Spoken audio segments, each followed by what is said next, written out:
Call to order the work session, October 31st, 2023, to order. Ms. Watkins, would you poll the members, please? Mr. Evelyn? Here. Mr. Tiller? Here. Ms. Page? Mr. Steers? Here. And Mr. Lockwood? Here. Thank you. Thank you all for being here this morning. First item on the agenda, Farms of New Kent CDA bond restructuring financing presentation. Mark Armentrout from Preston Hollow. Is he not here? Oh.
My partner here, Mark Armentrout. Also with me is Michelle Benitez, one of our assistant general counsel. He's not here as an assistant general counsel. He's a transaction attorney that works closely with, the attorneys on the transaction. Madeline Rayfeld is on my team as well, working on, the numbers and the legal structure here. And Brendan Staley is here representing Hunton. He was bond counsel during the 2021 refinancing and would be available for any questions. And it looks like you've got, Dan Siegel on your side, there. Good morning, Dan. Morning. And Ted Cole said he was going to be there. Is he in the audience? Yeah, yes, he is. He's here. Okay, terrific. Okay, so I think that's representative of the group that is here. But I'm going to spend the time to go through, the presentation. the title page really talks about what we're here to talk about, which is a 2023 issuance of, the Farms of New Kent Community Development Authority. It's a refunding and new money of a portion of the bonds that were issued in 2021. As a quick reminder, we had two series of bonds. In 2021, we had the 2021A bonds, which were secured by special assessments only on the residential lands in all of the remaining land bays in Farms of New Kent, primarily land bays 4 and 5. Happy to go through, how that's performed, but I can let you know that the residential sales have remained brisk, even during the increased interest rates. So we view the residential component as going very well. And that was the special assessment securing the 2021A bonds. We are not touching those bonds. This is a proposed refinancing and new money related to the 2021B bonds. And those bonds were secured by special assessments on the commercial lands in land base 4 and 5. And we'll go through a graphic here, and I'll make sure you understand which areas we're talking about. But also the special assessments secured by land base 3. And in addition to the bonds that were secured by the special assessments, those bonds were also secured by the net cash flows of the development. And was there a question there? No. Okay. The reason the net cash flows of the development are a source of revenues in this transaction, dating back to 2006 through 2008, I believe. I think it culminated maybe in 2010. I don't remember the history by heart here, but because of the prior delinquencies, the real estate was taken over by the bond trust estate, and those cash flows from the sale of real estate are available to repay the indebtedness here. And those cash flows were also securing the 2021B bonds. So we're here again to talk about a refinancing of the 2021Bs and breaking it up into two pieces, which will make more sense as we go through this. So Madeline, if you can go to the next page. The primary reason we're here asking for this redo of the bonds we did in 2021 is really the first point here.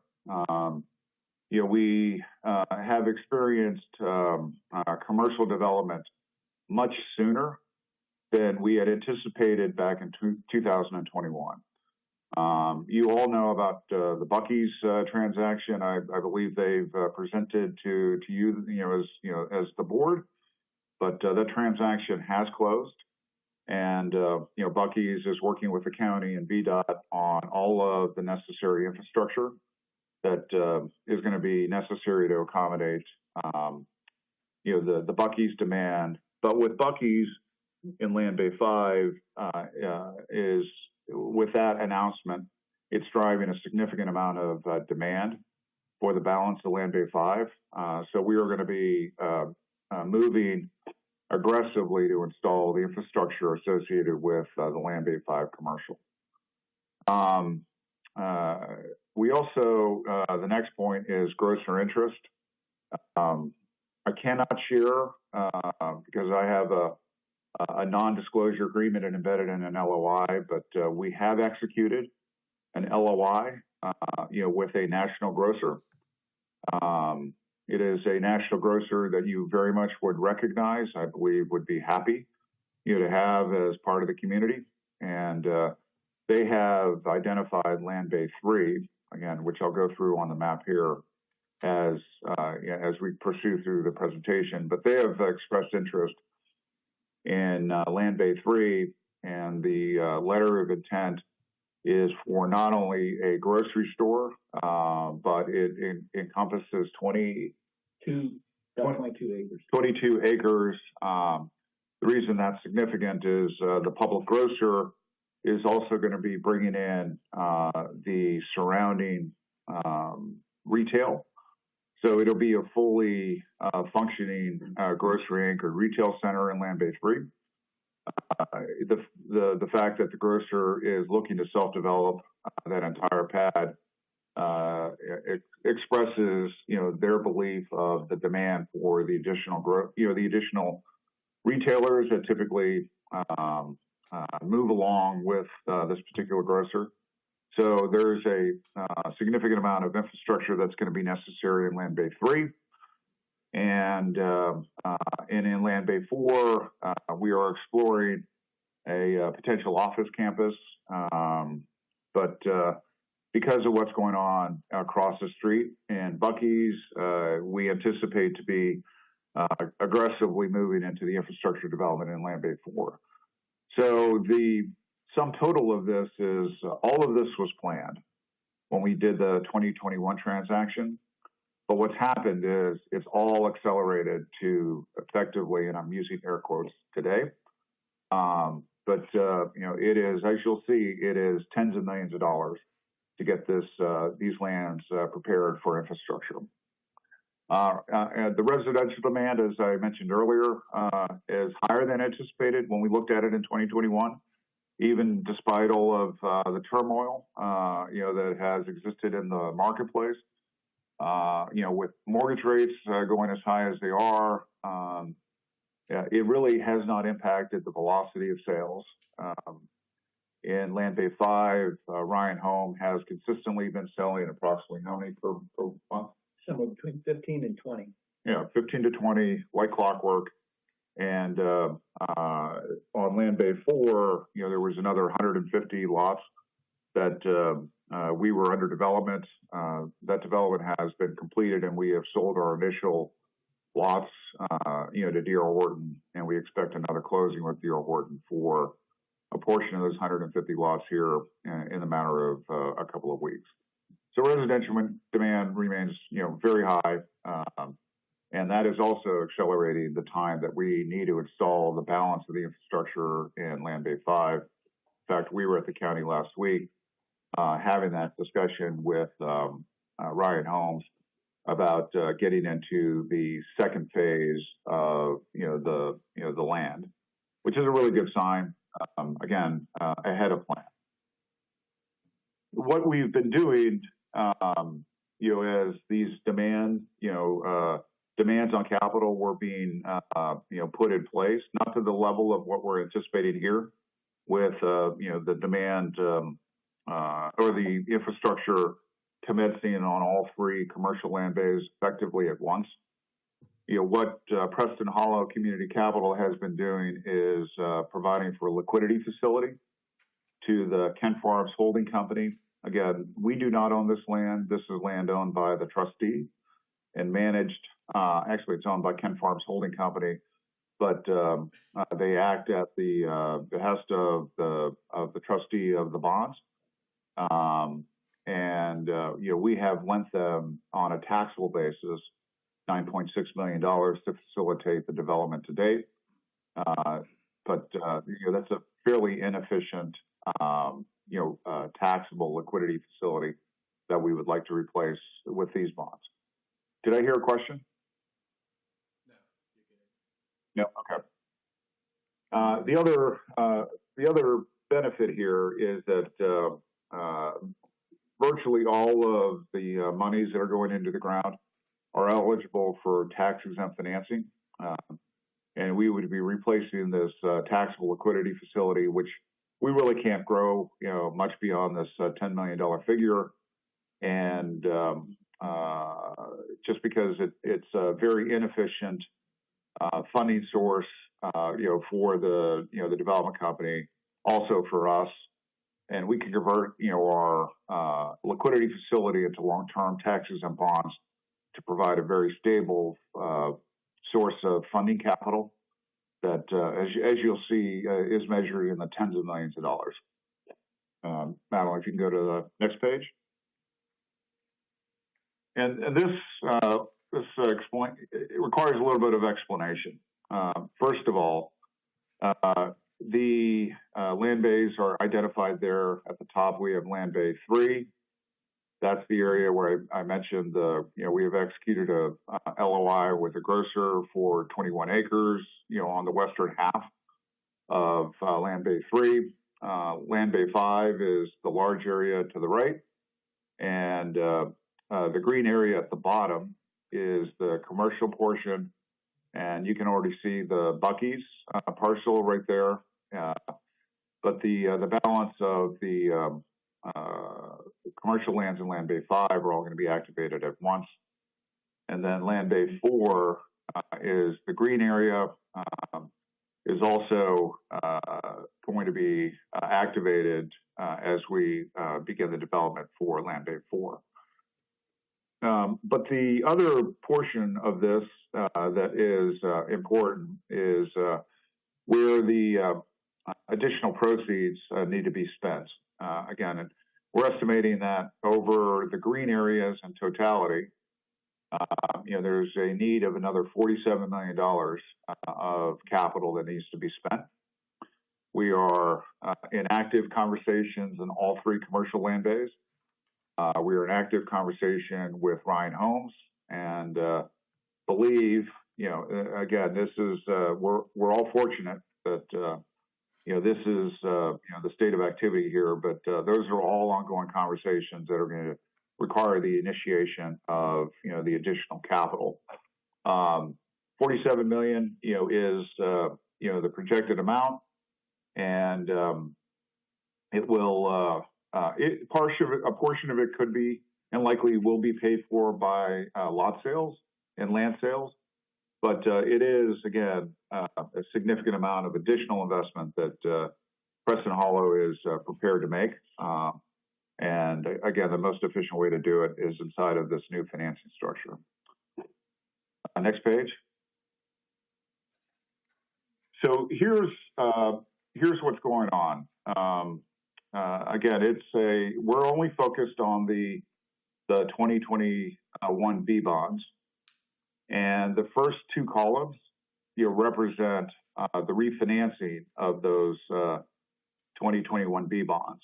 And Ramiro, I will note that is the line item that was not dropped into your guys' presentation that you're seeing in front of you. So the purpose line item here that Ramiro is going through right now, that I can send you guys afterward. Okay. So 2023 B1 and 2023 B2 in aggregate would be used to refinance the existing indebtedness. The distinction between the B1 and the B2 bonds is that the B1 bonds are going to be secured by the special assessments on the commercial lands, virtually identical to the 2021 A bonds that we did in two years ago, which were secured by the special assessments on the residential land.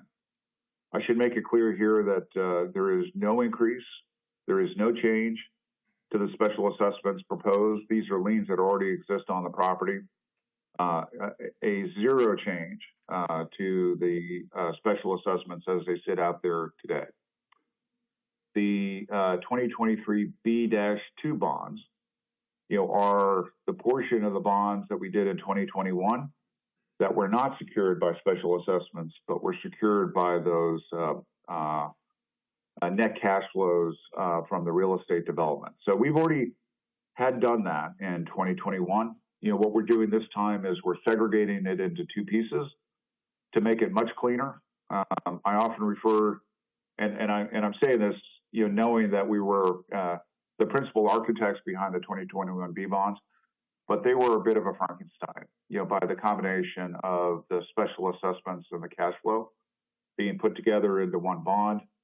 We're intending to separate those two now, so we have special assessments in the B1 bonds and the cash flow in the B2 bonds. And the security is very clear and simple as it relates to what they are. The B1s are secured by special assessments. The B2s are secured by the lot sale revenues. That is the refinancing portion. But the other portion that is significant here is the 2023 B-3 bonds, which represents, these are all not to exceed numbers. So the $45 million is a not to exceed that we would be asking the CDA to approve. I don't believe it's going to be that high because, again, we will have some lot sale revenues that will be coming through. We're asking for, so we don't have to come back and bother you again, for a high dollar amount here of $45 million, again, to roughly match the outstanding needs. The interest rates here are maximum interest rates.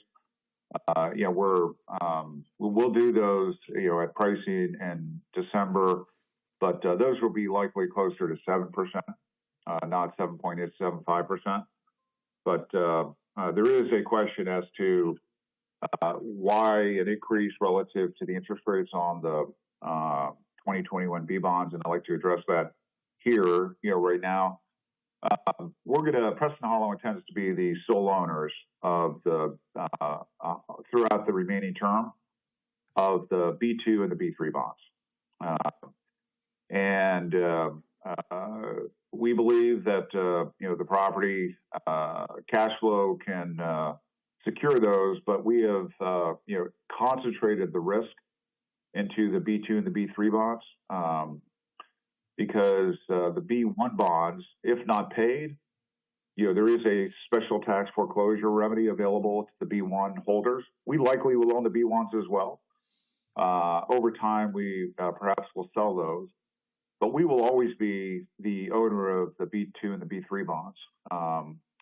And just where interest rates have gone, we are asking for, something that's indicative of, one, the higher risk, a concentrated risk in the B2 and the B3 bonds, and, two, we are going to be those owners of those bonds.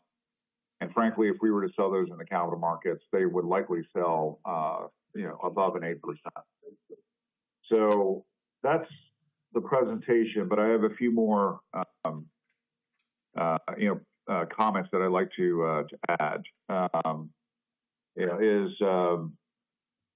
think I've already hit the special assessments. I have some things here that, the team wanted me to make sure were very clear. The special assessments, again, are not being changed. We're not asking the county to make any increases, extensions. These are the original special assessments that, were in place since 2006. Those are represented in the B1 bonds. We are prepared to buy all these bonds, and likely will. I am disclosing here, though, that we likely will sell the B1 bonds over time. The beauty of the B1 bonds is that they are effectively senior to all of the B2 and the B3 bonds. The B2 and the B3 bonds, to the extent we don't keep the special assessments current, would be foreclosed against. So the security behind the B1s are enhanced by the subordinated position that, we will own on the B2 and the B3. So they become very, very secure. The last question is the reason this is so important, to do and do quickly, is that, we are, the property is feeling a tremendous capital strain. We are currently moving earth. If you've been by the property, you would see on Land Bay 3, we have a large earth moving project. We are filling that, with excess dirt that we have in Land Bays 4 and 5 because we need to level that site. We are going to be entering into a purchase sale agreement here with the grocer. Their council is already working on that draft, and we need to get going immediately. Buc-ee's is in the midst of their discussions with the county and VDOT, and we're going to quickly move into that at the beginning of the year in terms of infrastructure development. And we do intend to start the master backbone infrastructure in Land Bay 4 to facilitate the demand that we see potentially over the horizon in Land Bay 4 as well. So this is critically important to do this transaction to provide for again up to $45 million of new money. That is again, it's a good problem to have, but we have demand across the board. much quicker, much sooner than we had been anticipating. And without this financing, we would not be able to do everything at once, and we'd have to pick and choose and delay projects. Definitely, I think, don't want to delay the Buc-ee's, would not want to delay the grocer, and we do have, big plans for Land Bay 4. I'm excited to talk to you about those, but I just can't at the moment.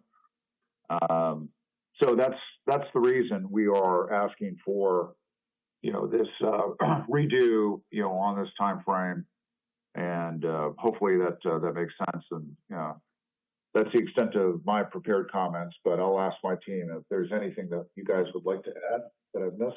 No, I think it is. Okay. That's fine.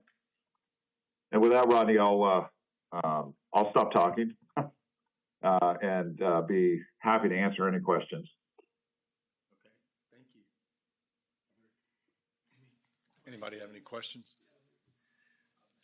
Ramiro, I have a quick question. I know that you've signed an NDA on the grocer and an LOI, but what's the time frame on when we'll know which grocer it is? And if you can't tell us who it is, can you tell us who it is not?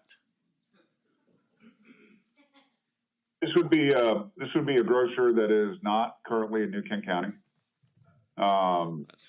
The timing of when the county would be aware of it is really going to be driven by the grocer. They're going to need to be talking to the county about their engineering plans for their site. We're going to be delivering them a rough graded site, and they're going to need to be coming into the county and talking about grading permits.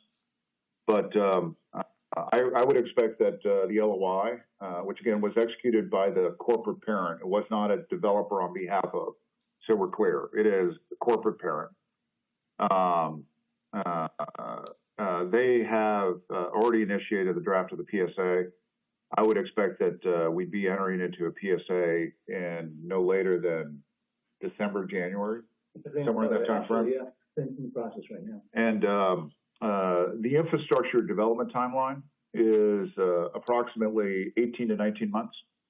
And during that time period, the grocer will need to be talking to the county. And at that time, I believe it'll be, you'll, just like you started having conversations with Buc-ee's before it was public, it will effectively became public when they started talking to you. I think that's when you will know specifically who it is, but I think you'll be happy. And it is a grocer that is not in the county today. Thank you, sir. Anybody else? Mr. Lockwood? Mr. Evelyn? You keep talking about timeline. How quick are you looking for us to act on this? How quickly are we what? Looking for us to act on this. You keep talking about timelines, time frames. Well, we are asking for CDA approval to effect this transaction in December. We'd like to get this transaction going in September, or closed in September. I'm sorry, December. And I was going back in time to close the transaction in December. Provide for that war chest, for the development company, so they can enter into contracts quickly thereafter. And if I may add, in order to meet their timelines, their goals, we would have to schedule a public hearing at our November regular meeting, November 15th. And that's what we're planning. I believe the CDA meeting, they'll have a presentation coming up at their November 6th meeting, and then they'll be asked to take action at the 6th. Yes, at the 6th. That will give us time to prepare all the necessary documents for the closing. I guess it's a question, concern, and you keep talking about the commercial development in Land Bay 3 and 5 and the future housing development in Land Bay 4. Suppose we go back 15 years and interest rates start to creep up and the economy really slows down, if we refinance those bonds now, what happens to that money if the commercial backs out? That's a great question. Well, first of all, the 2023 B1 and B2 bonds are already outstanding. You know, we are, that's exposure that already exists.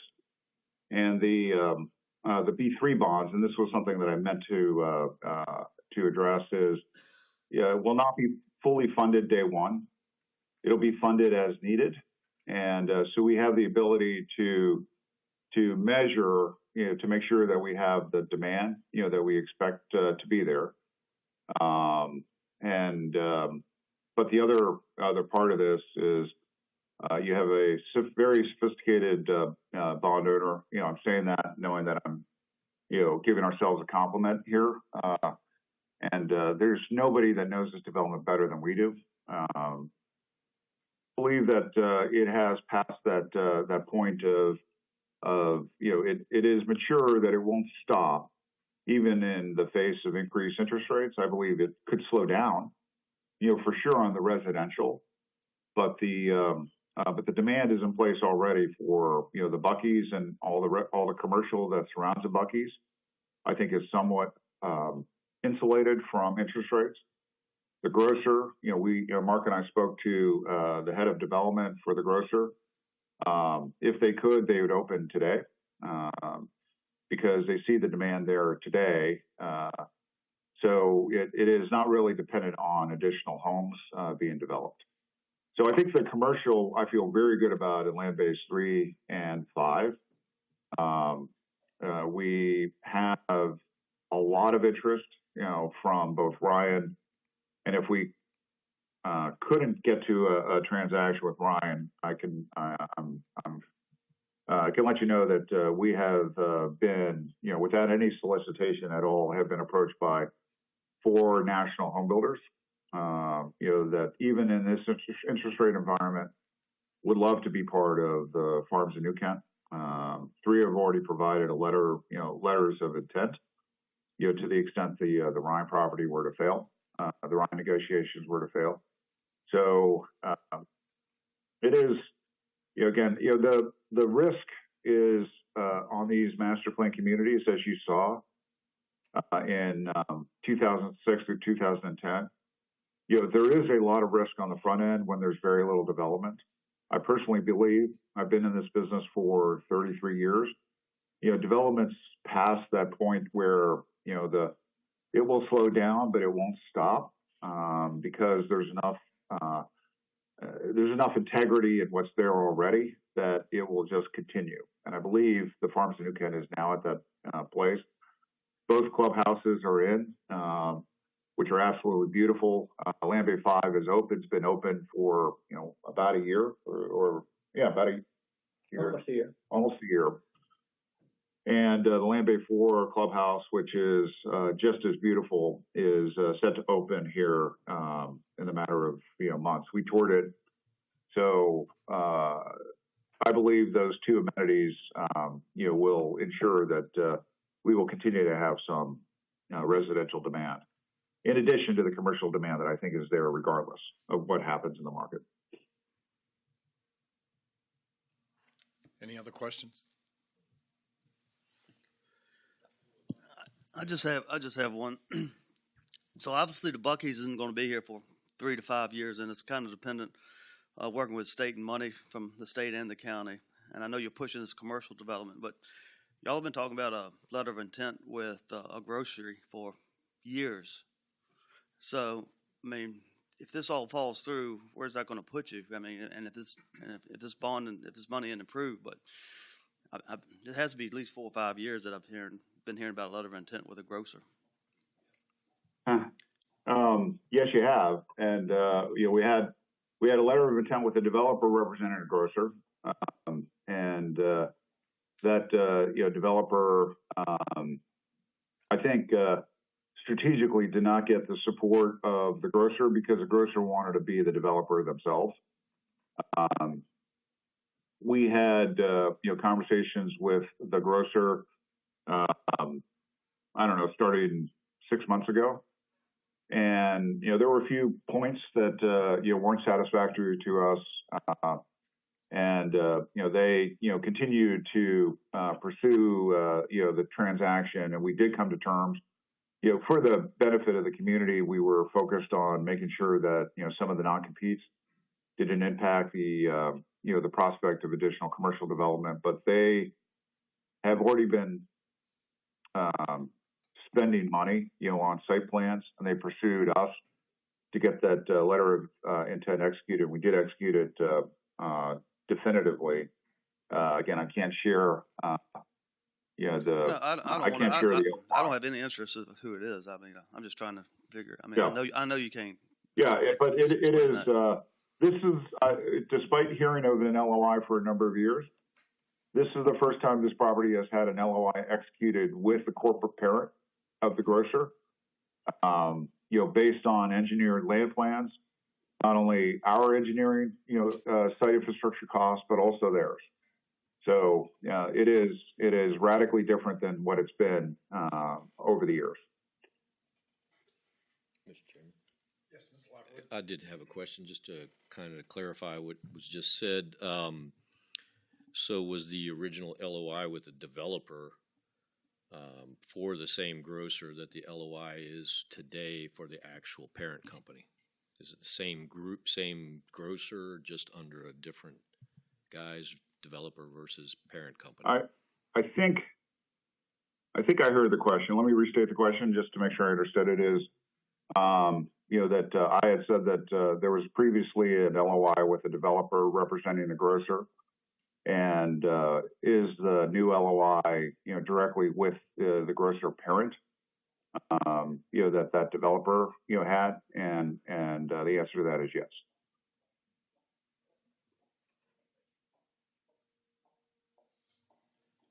Anybody else? Second thoughts? All right. Good. Ted? Mr. Chair, do you mind if I? Great. And Ramiro, Madeline, it's Ted Cole. Hope y'all are well. I've had the benefit of seeing some of these numbers now for a while, so we have a little bit more familiarity. But I thought maybe if I could, I won't belabor it, but maybe recap a couple things and try to add some commentary. Obviously, today is informational only. November 6th is when the current schedule anticipates asking the CDA board to adopt a resolution that would constitute their approval of this proposed transaction. So the CDA on November 6th, which would be subject to the Board of Supervisors on November 15th, holding a public hearing and adopting, I believe, an ordinance or some other form of approval. So a CDA action and a board action, including a public hearing. And you all will remember, some of you, 2006, when these bonds were originally issued, they were roughly a 30-year term. So 2036 was the final maturity. So that's why you see on these charts 13 years. Nothing is proposed to go beyond the term of the original 06 bonds. So 2036 is still the final maturity. In 2021, as Ramiro has said, they issued a 2021A secured by residential special assessments. Those are proposed to stay in place as is, no change. And then they also issued a 2021B, which were secured by a combination of special assessments and lot sales. And I think what they're proposing here, I'm repeating myself or what Ramiro has said, but I think it's helpful, I hope. The B1s and the B2s are simply going to refinance the 2021 Bs and break them into two pieces. One that is secured just by the special assessments. It's a lower risk investment. The plan is that they would like to be able to market those to investors, but I think, Ramiro, you said that you all or an affiliated investment arm of Preston Hollow will be prepared to buy the B1s if needed, right? Preston Hollow will be prepared to buy 100% of the B1s and the B2 bonds, and would be prepared and intend to finance 100% of the B3 bonds as needed. Again, those will be over time. But yes, we have an affiliated investor that may take them, but we, Preston Hollow, are the ones standing up here today saying that we would buy 100% of these bonds. Okay. So the B1s and B2s that are on the screen are essentially cleaning up what he described as the Frankenstein, that is the mixed security of the 21Bs. And they will go out to the same final maturity as the 06s, and there will be no new or additional special assessments on any property owners that aren't already in place. The B3s is getting back to sort of the whole thing that this all started with in 06, right? Which was a mechanism for a developer to access capital in a way that they didn't have on their own, right? I mean, normally I say quote unquote, normally with a development, the developer has to go out and get capital one way or the other. And oftentimes it's expensive capital, or it's their own money and guarantees. And the whole CDA structure, and it goes back to 06, is you all participating and giving them access to a different form of capital that they couldn't access on their own. And so I think that B3 is more of the same as what was done in 06, in that, Ramiro, you all are currently facilitating additional capital for investment to the tune of almost $10 million. But as you said, it's a taxable loan. Maybe it's expensive interest rates compared to what we're looking at here. And so this is providing a benefit to the development as a more efficient way to borrow money, initially to pay back the $10 million that they've already spent, right? Pay off that line of credit or the taxable loan that Ramiro said, and then allowing them to go back and periodically tap into more funding as needed as the development is progressing. And I think, Ramiro, that B3, you said the $45 million is sort of a not to exceed number, but the plan would be to periodically go back and issue against that approval as needed. Right? Correct. Yep. Right.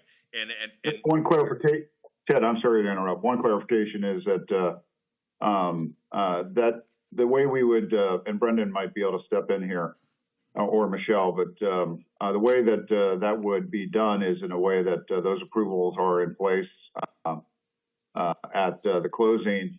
We're really not trying to burden either the County Board of Supervisors or the CDA, so that the ability to draw is an administrative action as opposed to, one that requires, the board's time, for, those money draws under the 2023 B3 bonds. Is that accurate, Brendan?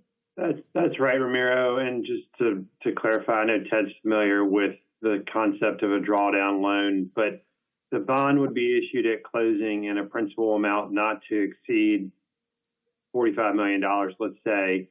But then the principal would be advanced by Preston Hollow as the bondholder to the trustee to be made available to the CDA to pay costs for public infrastructure that are submitted by the developer. And so over the period of 1 to 3 years or whatever the draw period may be, the bondholder will make advances on the same bond up to the amount that's authorized of $45 million. They can't reborrow, so it's not a revolving line of credit. It's just a maximum principal amount that can be advanced over a fixed period of time, and then is repayable over, 13 years, I guess, till final maturity. So you only have one approval, one debt instrument issued. The rest of it's a mechanical process that the documents provide for draws to be made over a limited period of time. Brendan, how long would that authorization to issue against that $45 million, would that last? Does that go into for up to 13 years, or is there some other sunset to that authorization? There's a placeholder in the documents now for the length of the draw period, but we haven't finalized what that would be. Good. I think it's going to be, Ted, I think it's going to be not to exceed 3 years, so 36 months, and then anything unissued at that time, becomes unauthorized. Okay, so there'll be some mechanism in there to address that. And I guess if, let's just say hypothetically, that was a 3-year sunset, if you drew the last funding in year 3 in round numbers, at that point, you've got 10 years to pay that back, right? It's not 13 years from the draw, is Yes. it 13 years from the approval? 13 years from today. Yeah, okay. Well, approximately, but yes, right. it is the same existing maturity. And the alternative. It remains. Sorry, go ahead. Sorry. I was going to say, just then for clarity, there is only one maturity date, which is again that 13 years from today. Right. Okay. Thank you. And so the alternative to the B3s, because remember the B1s and B2s, you're really just swapping out debt from what is in place now with the 21Bs, and you're creating a B1 and a B2 to separate the pledges. I think that's a relatively straightforward concept, and there are reasons why that makes sense to you all, and I'm not sure at the end of the day that it creates a lot of I'm not sure there's a lot of local sort of, need to understand all the nuances of that, because again, it's not creating additional special assessments. It's not extending the debt. It's just repackaging bonds that were sold a couple of years ago. As the market has evolved, you've all determined that that's a more beneficial structure. Yes. On the B3s, what is your alternative under the B3s if this wasn't approved? I mean, maybe just talk through, I think Mr. Evelyn was kind of getting to that, what happens to all of this investment? You're almost doubling your debt with this B3 bond. So, you're having a hard time. I guess you're having a hard time paying that now. So I guess I just would wonder why doubling your debt. Costs, in layman's those terms. costs have always been in the development pro forma, so these are not new costs.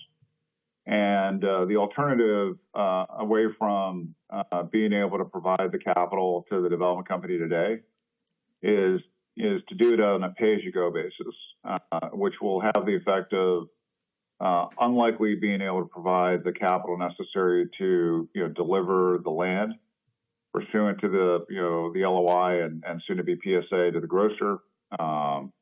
It would prohibit us from being ready for the commercial lands in conjunction with Buc-ee's.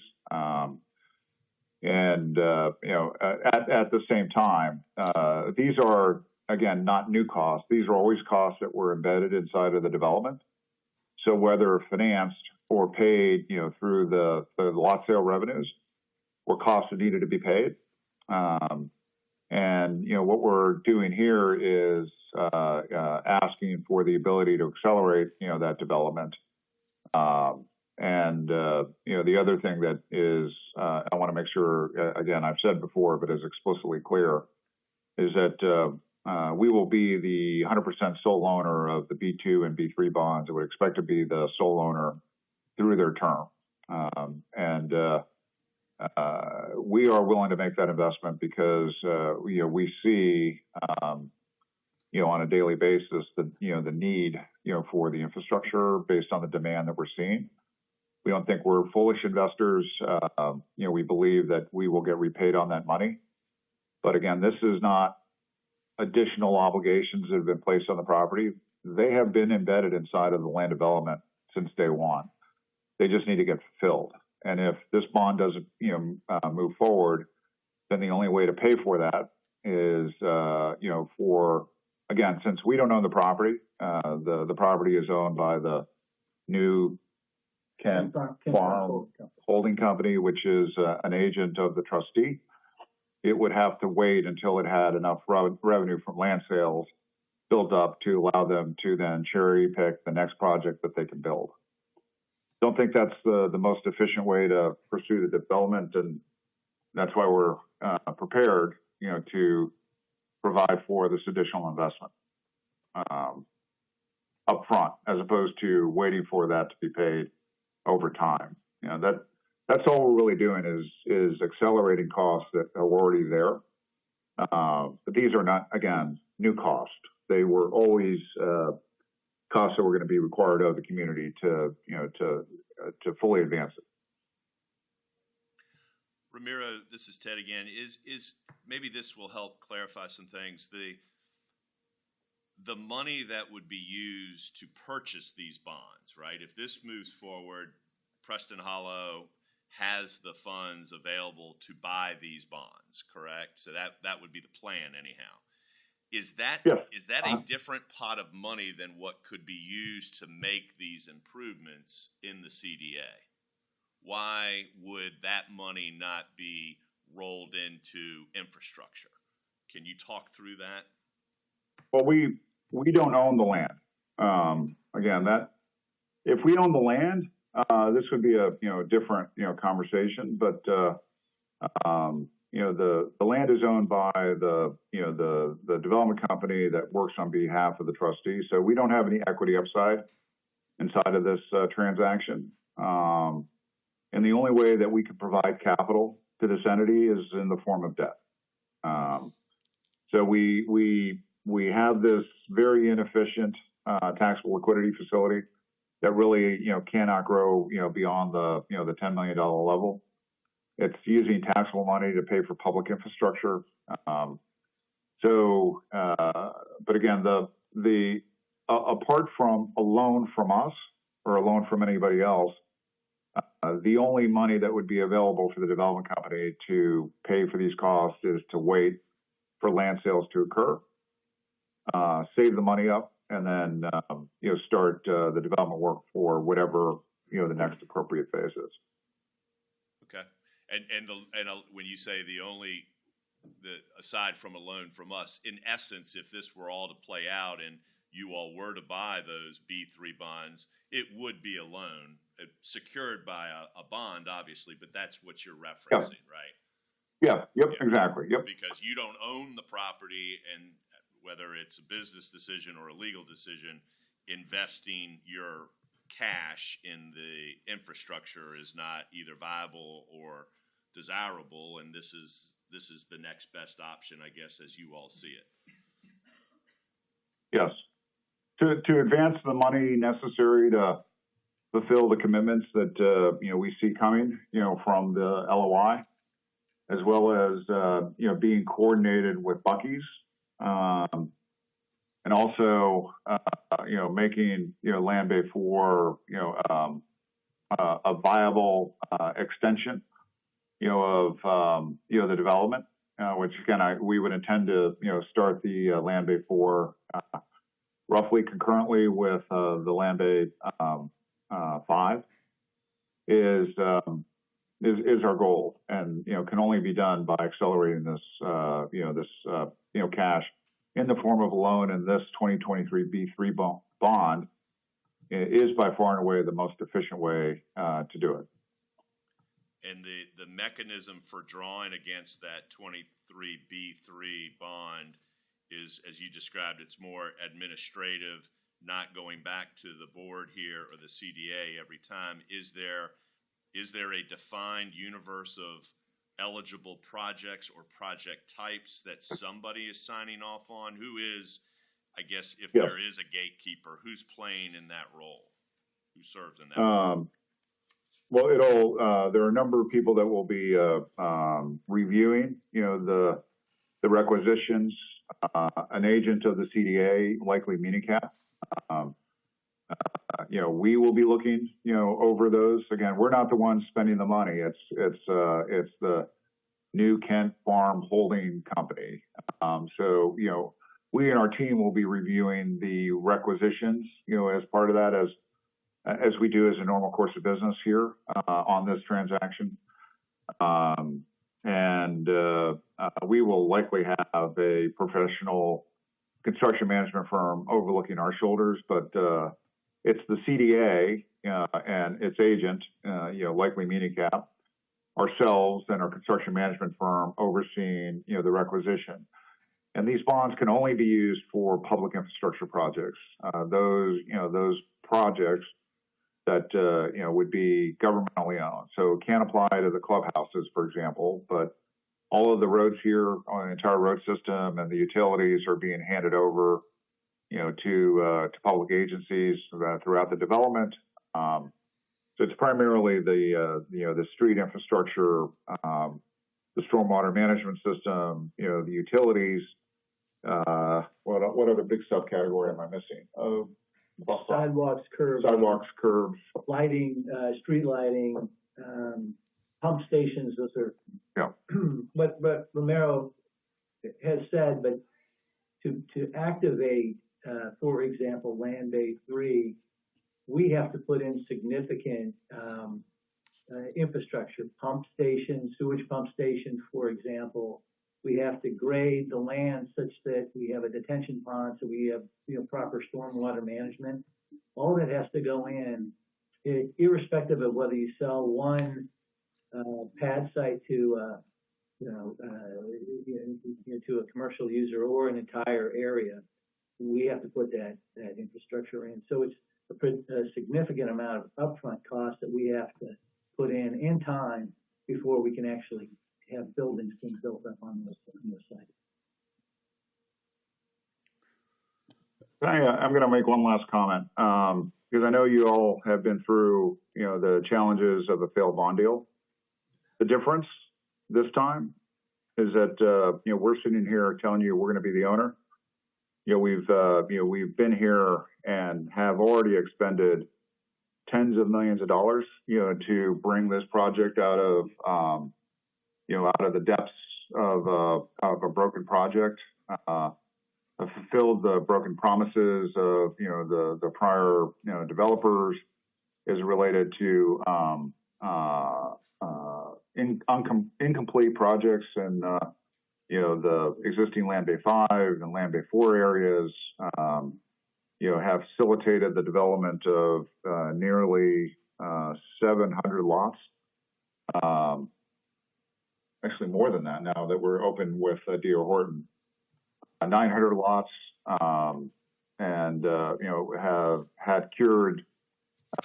You may or may not, remember this, but overhanging this property was a $42 million special assessment delinquency that could only be cured with cash. Granted, it was cash that came back to us, but we cured that, as a necessary step that, in the normal course of business, going back to 2006. What was being asked of you was an investment banker saying, I'd like to sell all of these bonds to a bunch of different investors that didn't have the ability to, kind of manage through a broken project. And that's where we came in and fixed it. And we're not asking here to sell this risk to somebody else so we can benefit.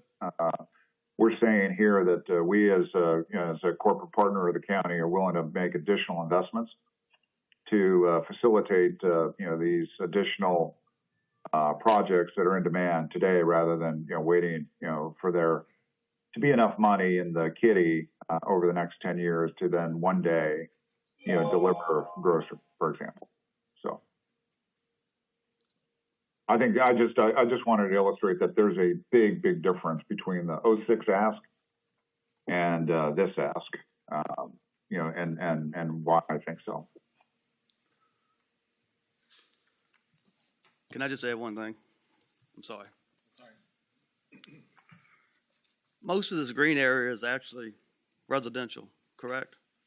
Can you take it back to the map? So you claim on the first page commercial development such as Buc-ee's, but you've always closed on that, so I assume all the infrastructure is going to be in place there. I mean, they wouldn't close on if not. And you've been dangling the carrot about a grocer and letter of intent, so obviously I think that's there. Obviously you need some money for the infrastructure on that. I just feel like you're dangling the carrot. You really need the money for the residential growth. So I just want, I just think that needs to be the open end. Just looking in, and I could be wrong, and maybe you could give me the information to prove me wrong. Sure. the agreement with Buc-ee's only has a very small portion of the infrastructure that they're required to put in, which is Buc-ee's Boulevard from the roundabout to the end of their property. But it does not open up any of the remaining, infrastructure, in Land Bay 5. That is our obligation. So in order to maximize the commercial development that would be, as you would imagine, would be attracted to being next to a Buc-ee's, requires that infrastructure investment. The CDA will be having an engineer's report, provide for the costs necessary to develop, the Land Bay 5 above and beyond Buc-ee's, as part of the closing. But do you know roughly how much that was? I don't have the exact. That would be like five or more million. We have to put a pump station in, which is that little notch in the bottom, and that's necessary for Buc-ee's. So that'll be, and then we have to engineer the whole northern part of that site that's in process right now in conjunction with the Buc-ee's Boulevard and their desires to have that boulevard move into the center of the property. I would say that that's a good $10 million that are going to need to go into Land Bay 5. We already have preliminary engineering plans on the Land Bay 3 portion, and just the infrastructure necessary to support the commercial, not even getting into the residential portion, is approximately $12 million. And then in Land Bay 4, that's a significant investment that is approximately, I don't know, $15 to $20 million. So yes, there is a portion of the money that's going to go into the residential demand as well. And again, the $45 million is a not to exceed, and the money that does get generated on retail or on residential land sales and retail land sales for that matter would be used to offset it. But there is a significant investment necessary, $20 million of it, to get, the Buc-ee's portion and the grocery portion ready to go. Mr. Chairman. And that, again, isn't even touching Land Bay 4. Just curious, is the land in Land Bay 4 that's designated as green, is that commercial or residential? Well, I couldn't hear the question. I'm sorry. The map that we're looking at, the Land Bay 4 green, is that residential or commercial? Under the existing PUD, it's primarily commercial. We do have the ability for approximately 45 townhomes. Yep. In the northern portion of that, but it's primarily commercial.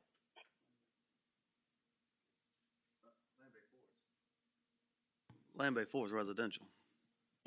Land Bay 4, the green area of Land Bay 4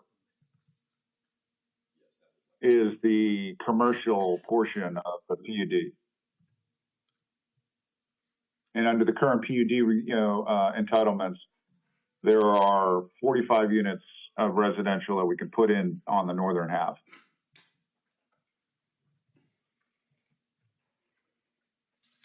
Well, I'm sure that our board will have a lot more to discuss about this, but I'm going to go back to an old saying that involves two names, and that's Peter and Paul. And it just seems like from the very beginning, the Farms of New Kent, I thought, and I was on the planning commission back then, when the Farms of New Kent was originally set up, there were goals and things that had to be met at certain times based on home sales as far as commercial development. It just seems like this keeps reoccurring, and the Peter and Paul thing just seems to be reoccurring all too often as well. So I think we'll have a lot of discussion here, and I think we'll probably hear a lot more of it at our public hearing when that comes up. So if no more questions, we can move on to item number 2. Thank you all for being here this morning. Thank you. I'm sorry. Now I'm looking at the camera. Yeah. All right. Well, thanks again. Okay. We're going to sign off. Thank you. Thank you. Goodbye. Goodbye. got a couple on beating that dead horse. Item number 2, update on the progress of the New Kent 2045 comprehensive plan. Todd Gordon and Vlad Gavrilovich with EPRPC. Yes, I Am I am. close? It was very good, actually. Okay, thank you. Unfortunately, Vlad is not here. Okay. He's unwell. So I didn't so insult him at all then? No, not at all. He Okay. won't even know. How can I advance the slides? Mouse here. Oh, this one. Oh, I see. There we go. All right. Thank you all very much. Yes, I'm Todd Gordon. I'm senior planner at EPR. We're located in Charlottesville, and we've been working with county staff and others for about 14 months. So we're in the middle of the update of the comprehensive plan document. So today we just wanted to give a brief update to where we are in that process, what we've heard so far, and what we'll do next.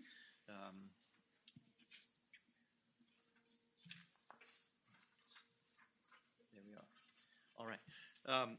So as a board, you appointed a comprehensive plan steering committee to guide us in this work. A couple of them are here. Thank you very much. Joe and Mark there. We've been working with that group to understand existing conditions. We've conducted 2 different phases of public engagement where we had meetings and surveys to hear from the public. We're working now on future land use and transportation planning. But that group has been very good to work with. We're very, very happy to have their attention. So first, some general information about the project. You might know comprehensive planning well, particularly if you served some time on the Planning Commission. But maintaining the comprehensive plan is a state requirement that you have a comprehensive plan in place and that you examine it every 5 years for necessary updates. The information in the plan is it's guidance document. It's not a legal document the way the zoning ordinance is, but it's meant to be a long-term look at future land use, transportation, environmental concerns, economic development, and so on. I think the big question the comprehensive plan tries to answer is where does the county want to be in 20 years?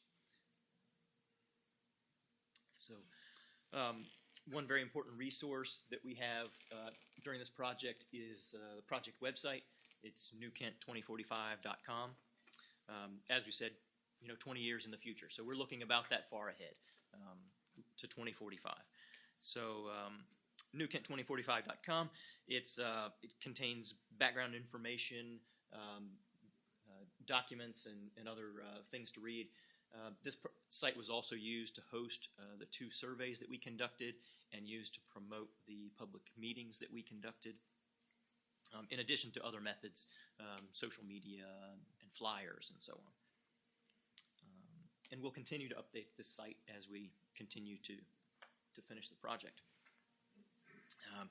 The schedule for this project, having kicked off the project with the steering committee last August, as I said, we've been about 14 months so far. We have conducted our first public meeting and first survey in the fall last year, about a year ago. It was in October. We've worked on research tasks and existing conditions, data for land use and transportation and others. We conducted our second phase of public meetings over the summer, where we talked specifically about land use and transportation and really had people work on maps of the county and guide us using maps. So where we go from there is that we'll talk some about the work we've done on the future land use map and future land use place types with the steering committee. Transportation planning to support future land use is the discussion, and then the strategies and specific implementation tasks that we want to include in the plan. So that will happen over the winter, and we expect to have this plan to you for adoption in the spring. There will be another phase of public engagement at the point that we have a drafted plan so that the public can tell us what they think and what changes they need. The existing comprehensive plan had its last major update in 2012. There have been some interim, smaller updates in between. additional pieces or map changes. The existing plans chapters are listed there, so you can see the kind of comprehensive nature of what's included in this, from history to natural resources, public facilities and parks and utilities, agriculture, economy, housing, and probably the two biggest, transportation and land use. Of course, you also adopted a county strategic plan in 2021. There was a separate planning process for that. There is some overlap between comprehensive plan and strategic plan. The strategic plan did a very good job of talking to the public and kind of about the general vision. You know, what do they want to see? So that forms a great foundation for the comprehensive plan. And so the comprehensive plan will work on the specific planning tasks that may be necessary to reach the vision. As we've met with the public, we've always started those meetings by presenting information, particularly demographic information about what's happened and what may happen in the future. And a major topic of a lot of those conversations has been growth. I imagine that's a major topic of many conversations. So looking at population projections, you all know well that the county has seen significant growth over several decades. You've grown very dramatically, a lot of new housing. And all projections are for that to continue. You're well located, you're a great community, people want to be here. So the projection that's kind of on the table is from the Weldon Cooper Center at UVA. They're the official state demographer, and they make population projections for the future of Virginia cities, counties, and towns. And their projection is a population just over 36,000 people by the year 2050. Now, of course, that's a projection, and that's their idea of what may happen in the future, but that's very consistent with the growth you've seen. And so that would represent about 11,000 new residents of New Kent County, potentially. So that's a big number. 11,000 people, what does that mean? So as it stands, your average household size is 2.63 persons. So if those 11,000 people arrange themselves into standard size households, that would be approximately 5,000, between 4,100 and 4,200 additional housing units in the county. So that, again, is a large number. Some of those units, however, are already approved or in the pipeline because you are planning ahead. So this is a list. This list is not completely up to date. I'd say this list is several months old at this point since we first brought it up. But you can see that approved but unbuilt residential development in the county, looking at those major developments, comes to over 2,000 units as we sit today. So that's certainly worth knowing. In addition to land use and development, the other big comprehensive plan topic is transportation and the transportation systems that are necessary to support growth and development. So we've done research on a variety of transportation topics, including traffic conditions, as well as road safety conditions. So this map shows severe or fatal vehicle crashes by their concentration in the county. So these are things we want to pay attention to.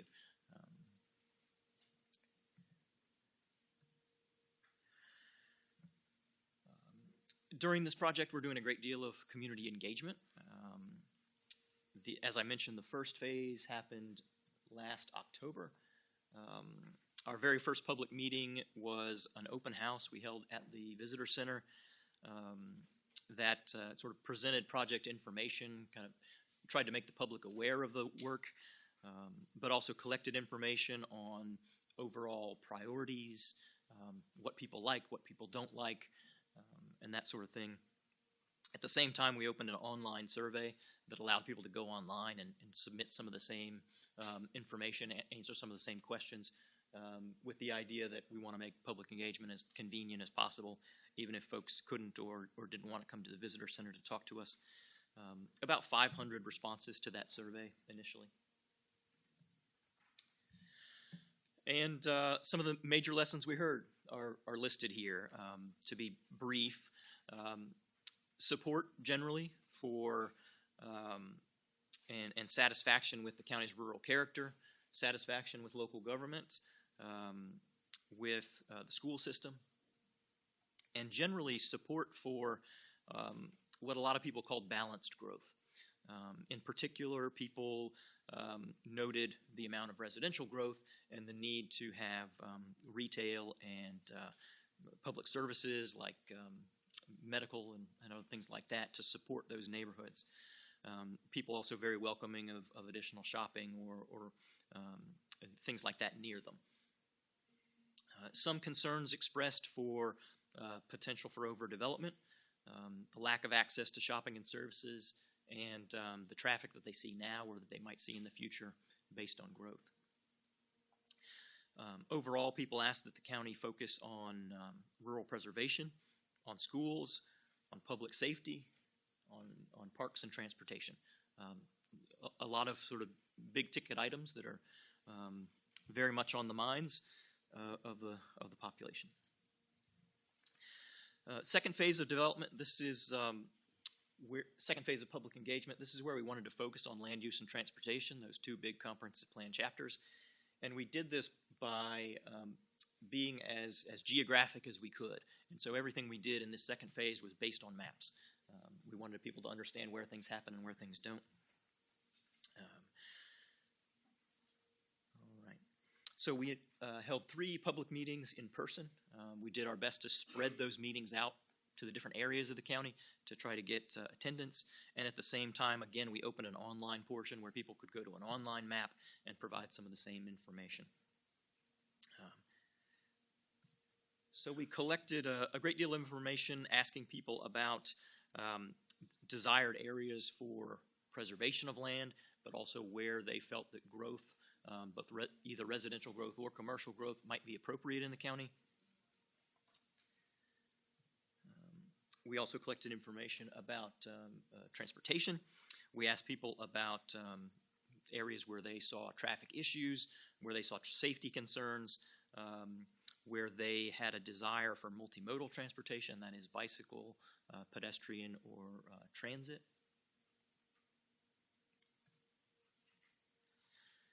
And so now we're using all that information as well as our background research to update the future land use part of the comprehensive plan, one of those 2 big elements, including a future land use map.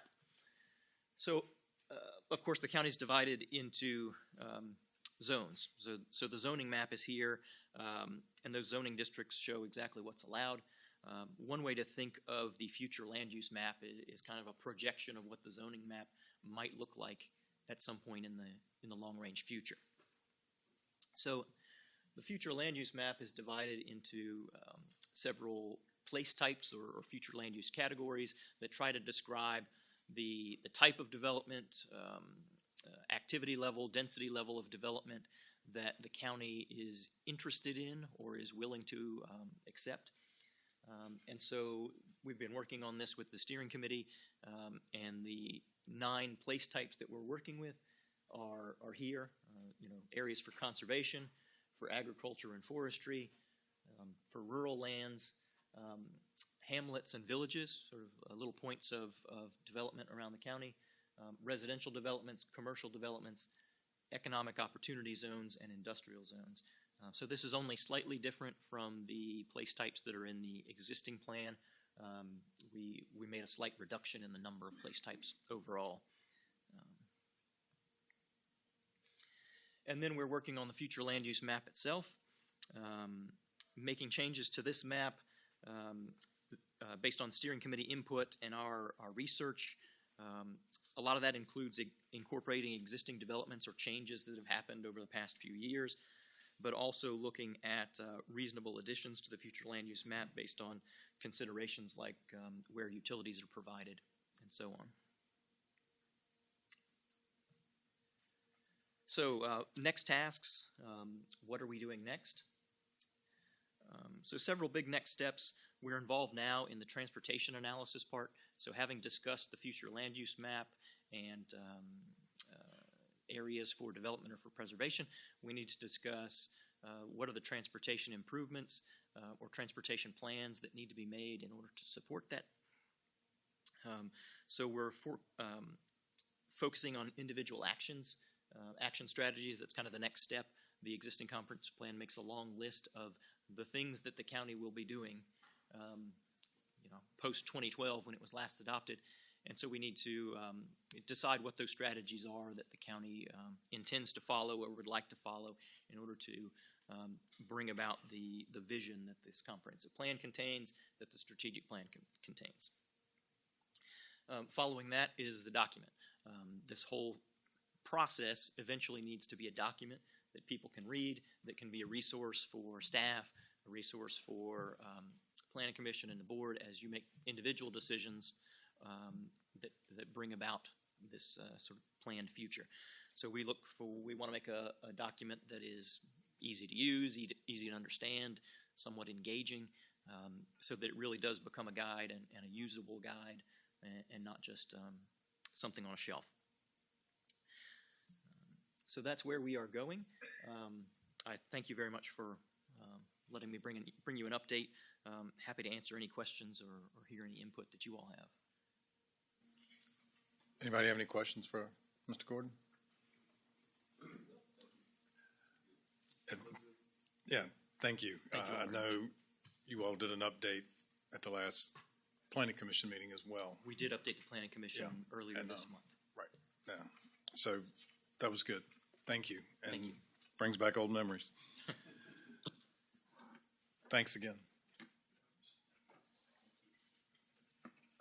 Next one, y'all want to take a short break? Yeah. All right, let's do that. We'll take a 10-minute break and then we'll come right back.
property, and we want to do a little more work as far as studying what's actually there to determine the true conditions, which will give us better pricing from David Nice.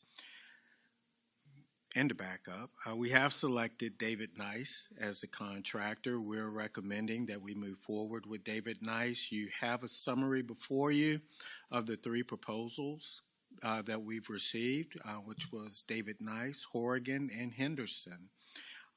David Nice was the best value proposal that was submitted. Their proposed price is $4.8 million, but we're hopeful that once we get to 90% design and we've eliminated some of the unknowns right now, we're hopeful that we can potentially bring that price down, because site work is included in that $4.8 million proposal. You have a copy of the contract before you. I know it's a lengthy document, so we won't go through it today, but you have the opportunity to look at it and let me know if you have any questions. I will highlight that there is one change that we've made. The document in there says that the contractor will own all completed work. That's not the case. If we're paying for it, we're going to own it. So we are making that change to the contract. So, Any questions for Mr. Hathaway or the sheriff or the chief deputy? I just scrolled through this a little bit. It says early completion bonus. So if they get, is that going to be negotiated, I guess, is there something if they don't finish in there? I'm just scrolling through it real quick. I see where they get money for early completion, but several items will need to be negotiated with that. Early completion is just one of them. Shared contingency savings would be another that we would take up at that time. I don't really see where they're going to be able to reap much benefit from finishing early. It benefits everyone if they do. They have less. I agree with that, but are they going? So if they don't finish, it needs to work both ways. Yeah. We just left that to be determined. Okay, so that's going to be negotiated. Yes, sir. So we will be coming back to you once again. Once the plans are fully developed and then for permit at potentially 90%, we would like to come back and get under comprehensive agreement. By that time, the hope is that we reduce the contractor's unknowns and his contingency amount should be able to shrink substantially because of firm pricing and having everything documented, specifications and contract document-wise. All right. I just haven't scrolled through that and saw that. Yes, sir. And that's not on county water, is it? No, sir, that'll be with its own well and septic. So wasn't it recommended that it be on county water? So because of the disposing of the current plan has 2 septic systems, one for facility use and one for the animals themselves. It's so far out to reach for county water and county septic. So in other words, it's going to have a grinder or something? Is that yes, what it's sir, called? and all that's in two grinders. All of that is included in the projected cost. Okay, thank you. And we have spoken with the David Nice builders this morning, and they have agreed to the amendment to the contract, and I believe county attorney has amended that contract and just awaiting signatures.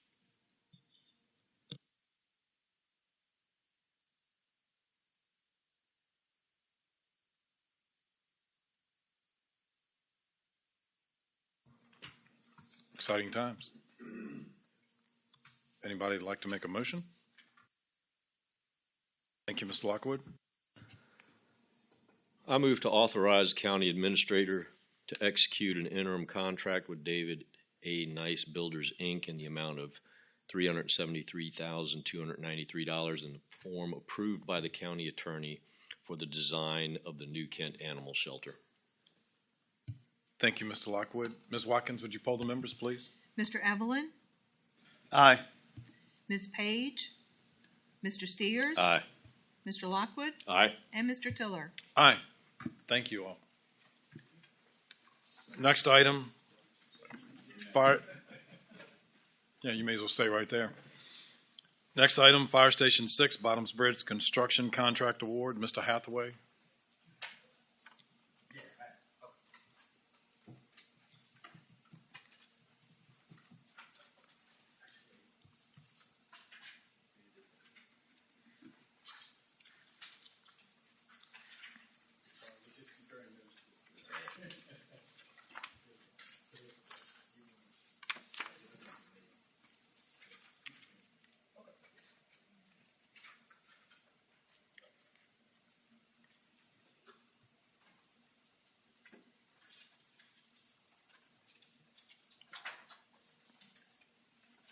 Thank you.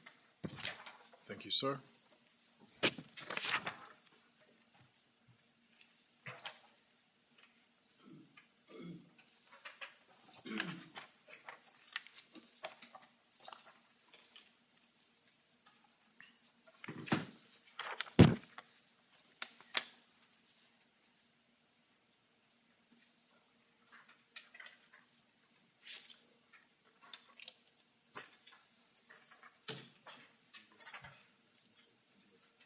I may as well do it when we do all this.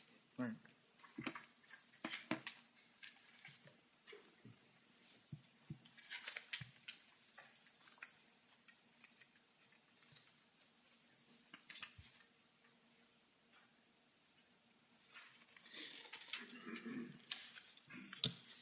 Okay, thank you, Mr. Chairman and members of the board. As you know, we have had Fire Station 6, new construction project for a new fire station, out to bid under our local procurement process.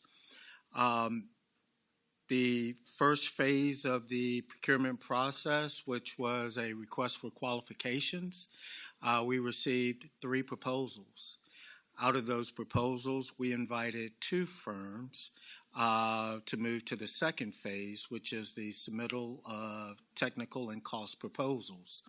Those 2 firms were Brinkman Contractors and Henderson Incorporated. And you have a summary before you of the price breakdown of those 2 proposals that were submitted. Last week, I believe it was last week, we interviewed both of those firms and reviewed their proposals. And we are recommending to you that we move forward with a construction contract for Brinkman Constructors. Brinkman submitted a proposal of total cost of $5,656,691, where Henderson submitted a total proposal of $5,689,592. Now, very close, but the difference was, and really which was one of the key decision-making factors for us, was Brinkman's proposal was for a facility that was 12.9 thousand square feet, almost 13,000 square feet, where Henderson's proposal was 10.8 square feet. So the cost per square feet of construction was $435 for Brinkman and $526 for Henderson.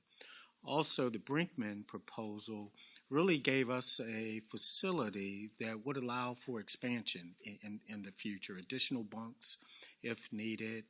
And honestly, my personal opinion, I think the floor plan just flowed better. So that is the recommendation. You have a motion in front of you that was part of your packet.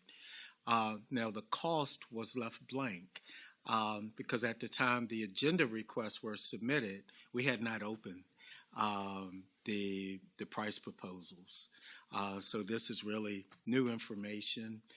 So we would ask that where you see that blank for the price, that you authorize me to sign a construction contract for up to $5,656,691, as stated in the handout. Any other comments? Yep. Potential growth. So the potential growth that we could have at this station does not include increasing the footprint size. It can all be done internally. So that was the genius of the design. Because you really can't, the site itself is tight. That's right. Yeah. And the purpose of that site, that's why both Brinkman and Henderson proposed a 2-story station versus the 1-story that we had. But also, it's got that, since it's going to be in that commercial corridor there, it's got that commercial design versus that residential design that we've had in Station 4 and Station 5.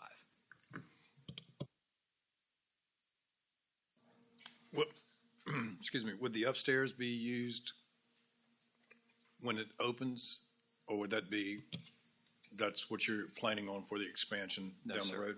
That's going to be used on a daily basis. That's where all the bunks are. Oh, And there's space up there that if in the future that we decide to put in another unit in there and staff it, there is space up there that we can put in 3 new additional bunk rooms to accommodate that. So.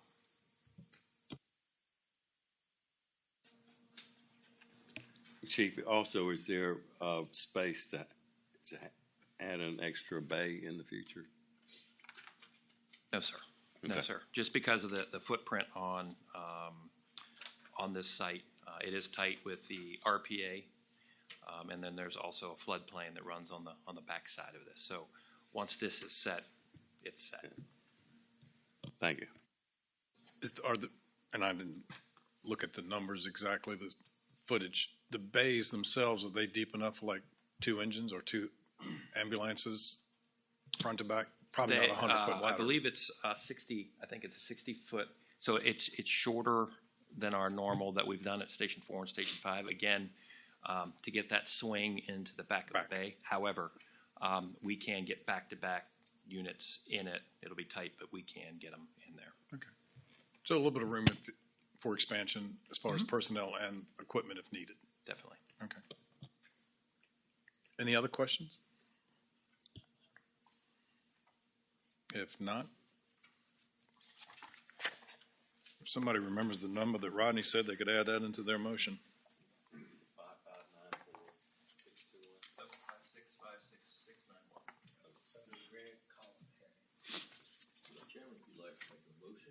Yes, Mr. Lockwood.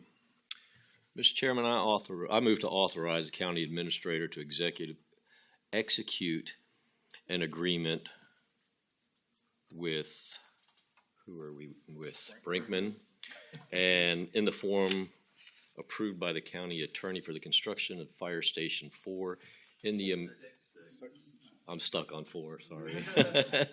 We're getting close, right? Station 6 in the amount of $5,656,691. Thank you, Mr. Lockwood. Ms. Watkins, would you poll the members, please? Ms. Page, Mr. Steers. Aye. Mr. Lockwood, Aye. Mr. Evelyn, Aye. and Mr. Tiller. Aye. Thank you. And there's, go ahead. Okay. All right. Also, hot off the press, we have an agreement to purchase the property for Station 6 that I will also need your authorization to execute. The agreement, and for the public purpose too, and there's a motion that you have to, but for the purpose of the public, the location of Station 6 is in Bottoms Bridge on Route 60, right across from Chickahominy Family Practice. Many of you have probably seen the clearing that has been taking place by the Howard Brothers Construction Company, who currently owns the land. That is the site, that location that we have chosen for the construction of Station 6. The sales price for this property and what's in this agreement is $1 million. This agreement includes a 60-day due diligence period, and then we have 30 days to actually close. We don't need that long. I don't think we'll need that long, but this is our standard time frame, our standard language. If I am granted authorization to sign this document today, our first action will be to move forward with title work and identify a closing attorney. And we don't anticipate that will be a long process. And I also would like to state, we've already have done a great deal of our due diligence work. We've done soil borings and soil testing. We feel comfortable that we know the conditions of this site. We know what we're purchasing. So really, it's just title work and closing that's left. That sounds good. And you're okay with Mr. Attorney? Do you expect to have the groundbreaking this year? Yes, sir, before the end of the year. Yes. Okay, thanks. Mr. Chairman, is no other discussion? I move to authorize the county administrator to execute an agreement with Howard Brothers Properties LLC in a form approved by the county attorney for the acquisition of real property identified as tax map parcel number 19-41C. Thank you, Mr. Evelyn. Ms. Watkins, would you poll the members, please? Mr. Steers? Aye. Mr. Lockwood? Aye. Mr. Evelyn? Aye. Ms. Page? Mr. Tiller? Aye. Thank you all. Mr. Chairman. Yes. Real quick, I'd just like to congratulate you on getting your fire station in your district. I know you worked, you worked extremely hard to make that happen in Bonds Bridge, and I know it was hard to find the right piece of land, but I think you served your citizens and constituents well in Bonds Bridge. You're going to get them something that they're all going to be proud of, and the county as a whole. So, Absolutely. thank you for your hard work on that. You're very welcome. Thank you for your comments. Thank you all, too. Chief, we appreciate it. Next on the agenda, oh, shoot, I lost my agenda. Item number 5, designation of a representative of New Kent County Board of Supervisors to vote at the VACO 2023 Annual Business Meeting. Thank you, Mr. Hathaway, for doing that.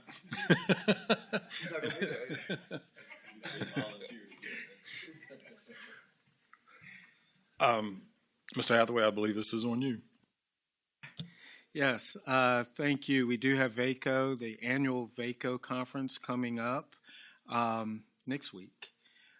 And as per the week after next, actually. The annual VACO bylaws require that each locality designate a voting member to attend and vote at its annual business meeting, which will be Tuesday morning. I believe that meeting starts at 10 o'clock at the homestead. So it'll be the 14th, Tuesday the 14th. So therefore you have a motion before you with the blank for the name of the member that you would like to designate.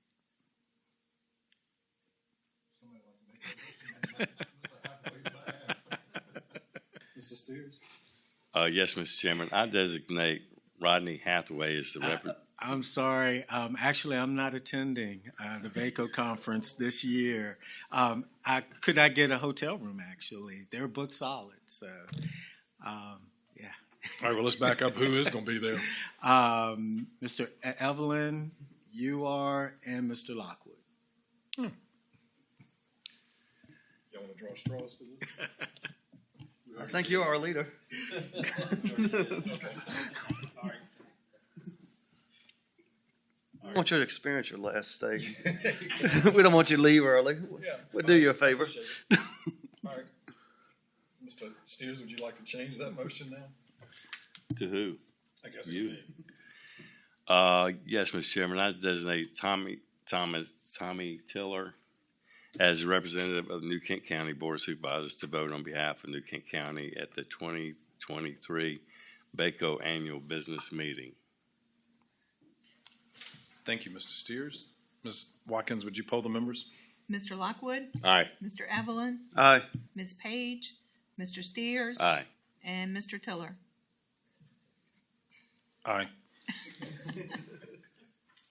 Any other business? No, sir. And did we have a closed session item? Yes, sir. Okay. Just hand it to Mr. Evelyn. He'll be more than happy to read that. Mr. Chairman, I move to go in closed session pursuant to Virginia Code Section 2.2-37113 for discussion and of the acquisition of real property for public purpose, where discussion in an open meeting would adversely affect the bargaining position of negotiation strategy of the public body, specifically the purchase of interest in the land for the construction of a surface water intake system. Thank you, Mr. Evelyn. Ms. Watkins, would you poll the members? Mr. Evelyn? Aye. Ms. Page? Mr. Steers? Aye. Mr. Lockwood? Aye. And Mr. Tiller? Aye.